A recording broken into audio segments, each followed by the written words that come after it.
The Aztec Empire. Blood, gold, and conquest. The people of the sun. In the heart of Mexico, in the middle of a great lake, there rose a city unlike anything the ancient world had ever seen. A city of floating gardens and towering pyramids, of gold-lined temples and bustling markets, of a people so fierce, so disciplined, so hungry for power that they would build an empire from nothing in less than 200 years. This is the story of the Aztecs, a story of blood, gold, and conquest. Who were the Aztecs? The people we call the Aztecs called themselves the Mexica, and they did not start out as conquerors. According to their own traditions, they began as a wandering nomadic tribe from a mythical northern homeland called Aztlan, meaning place of the herons. For generations they drifted southward through the desert, guided by their ferocious war god Huitzilopochtli, who promised them a sign, an eagle perched on a cactus, devouring a serpent. That sign would mark their destiny. Around 1325 CE, they found it on a small swampy island in Lake Texcoco in the Valley of Mexico. It was not an impressive beginning. The land was marshy, the island cramped, and the surrounding peoples despised the Mexica as uncultured outsiders. But the Mexica were not discouraged. They were patient, and they were building Tenochtitlan, City of Wonders. What the Mexica built on that swampy island was extraordinary. Tenochtitlan, meaning place of the prickly pear cactus, grew from a cluster of mud huts into one of the largest cities on earth. By the early 1500s, it housed somewhere between 200,000 and 300,000 people. Larger than London, larger than Paris, larger than any city in Europe at the time.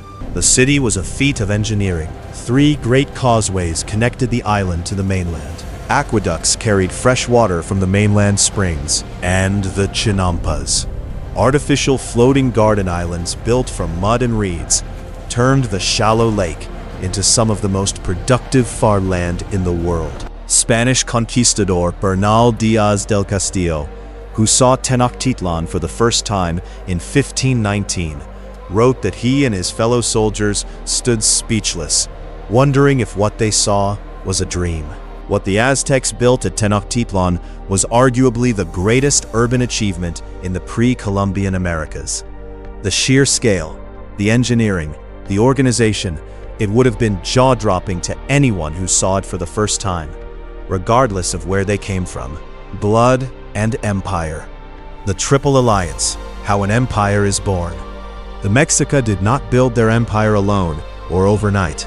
The key moment came in 1428, when the ruler Itzcoatl forged what became known as the Triple Alliance, a military and political pact between 3 city-states, Tenochtitlan, Texcoco, and Tlacopan. Together, they overthrew their former overlords. The Aztec military was built around a single devastating concept, the Flower War, or Xochitl. Unlike most ancient armies that fought to kill, Aztec warriors fought primarily to capture. Capturing enemies alive for sacrifice was a sacred duty, and the more captives a warrior took, the higher his social rank climbed. Elite warriors wore the skins of jaguars and the feathers of eagles. They carried the macuahuitl, a wooden club lined with razor-sharp obsidian blades that could, according to Spanish accounts, decapitate a horse with a single swing. The gods demand blood, Aztec religion and sacrifice. To understand the Aztecs, you must understand their relationship with their gods. And that relationship was built on blood. The Aztecs believed the universe had been created and destroyed 4 times before, and that their current world, the 5th sun, was kept alive only through constant human sacrifice. Their sun god Huitzilopochtli, the god of war and the sun, needed human hair and blood to fuel his daily battle across the sky. Without sacrifice, the sun would stop. The world would end. We have to resist the temptation to simply judge the Aztecs by modern standards and stop there. Human sacrifice was embedded in a deeply coherent cosmological worldview. The Aztecs weren't performing violence for cruelty's sake. They genuinely believed they were sustaining the universe. That doesn't make it less horrifying, but it makes it more complex than many people realize. The most important temple in Tenochtitlan was the Templo Mayor, the Great Temple, a dual pyramid rising 60 meters into the sky, dedicated to both Huitzilopochtli and the rain god Tlaloc. At its base, archaeologists have discovered over 7,000 ritual objects, shells, coral, jaguar skeletons, and the remains of human sacrificial victims, all offerings to feed the gods and sustain the world. Daily life, beyond the sacrifice. But the Aztec Empire was far more than warfare and sacrifice. For the millions of people who lived within its borders, daily life was structured, sophisticated, and surprisingly familiar. Education was compulsory for both boys and girls. All children, regardless of social class, attended school. Boys from noble families trained at the Kalmakak, schools attached to temples, learning astronomy, history, law, music, and the art of war. Commoner boys attended the Telpachkali, where they trained for military service. The Aztec legal system was strict and applied equally across social classes. A noble found guilty of drunkenness faced a harsher punishment than a commoner, because more was expected of him. The market at Tlatelolco, just north of Tenochtitlan, was one of the largest in the ancient world, with an estimated 60,000 traders visiting daily, selling everything from gold jewelry and exotic feathers to live turkeys, medicinal herbs.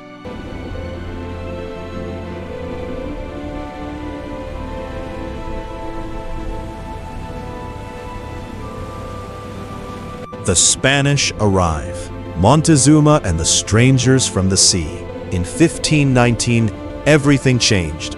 Hernán Cortés landed on the Mexican coast with approximately 500 soldiers, 16 horses, and a handful of cannons. By the standards of European armies, it was a tiny force. But Cortés had something no army in the Americas had ever faced before: gunpowder, steel armor, and horses, animals the Aztecs had never seen. The Aztec emperor at the time was Montezuma II, a ruler of immense power and deep religious conviction.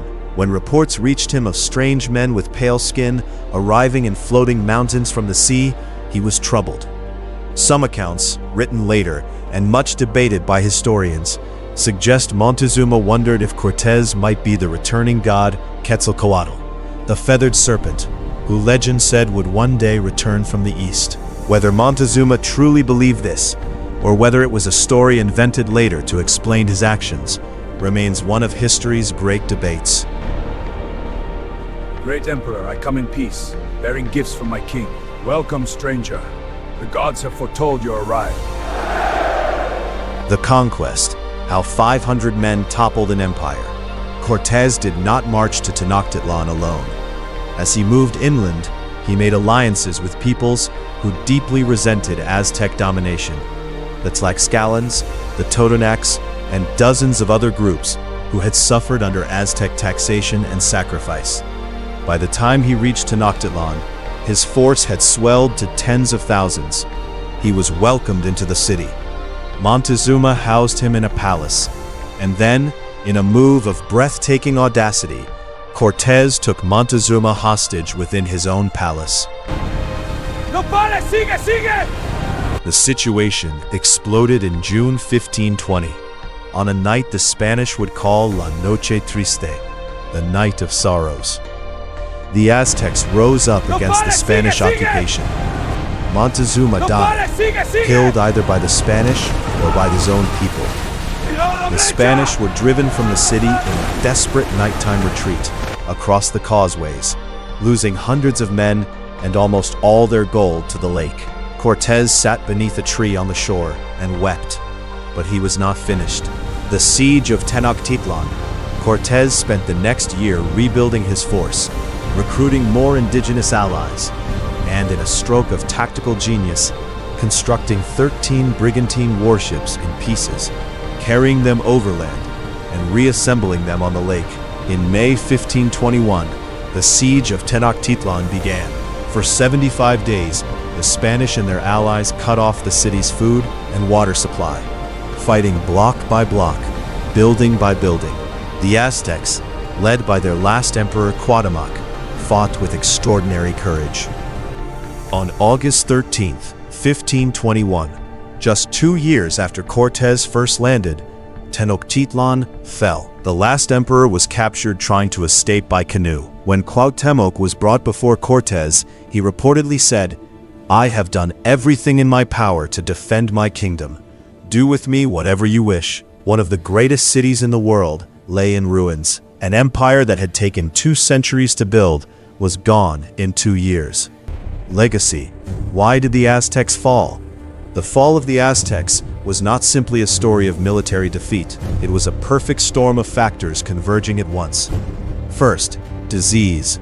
When the Spanish arrived, they brought with them smallpox and other European illnesses to which the indigenous population had no immunity. Epidemics swept through Tenochtitlan even during the siege, killing tens of thousands. Some historians estimate that within a century of contact, up to 90% of Mexico's indigenous population was dead from disease alone. What the Aztecs left behind. But the Aztecs did not vanish. Beneath the streets of modern Mexico City lie the ruins of Tenochtitlan. The Templo Mayor was rediscovered in 1978, hiding beneath a city block, just meters from the main plaza. Archaeologists are still excavating it today. The Nahuatl language spoken by the Aztecs gave the world words we use every day: chocolate, tomato, avocado, chili. Their agricultural innovations, their calendar systems, their art and mythology, all survived the conquest, woven into the fabric of modern Mexican identity. The eagle and the serpent, the symbol that guided the wandering Mexica to their island home, still sits at the center of the Mexican flag today. In less than 2 centuries, a wandering tribe of nomads built one of the greatest empires the ancient world had ever seen. They filled their temples with blood and their markets with gold. They charted the stars, educated their children, and built a city that made European explorers weep with wonder. And then, in 2 devastating years, it was gone. But here is what history teaches us about the Aztecs. They were never simple, never just bloodthirsty savages as the Spanish portrayed them, never just noble victims of conquest, as romantics sometimes imagine. They were human, complex, brilliant, brutal, creative, and deeply, achingly mortal, just like every empire before them, just like every empire since. If you enjoyed this video, please subscribe, like, and leave your comments for more.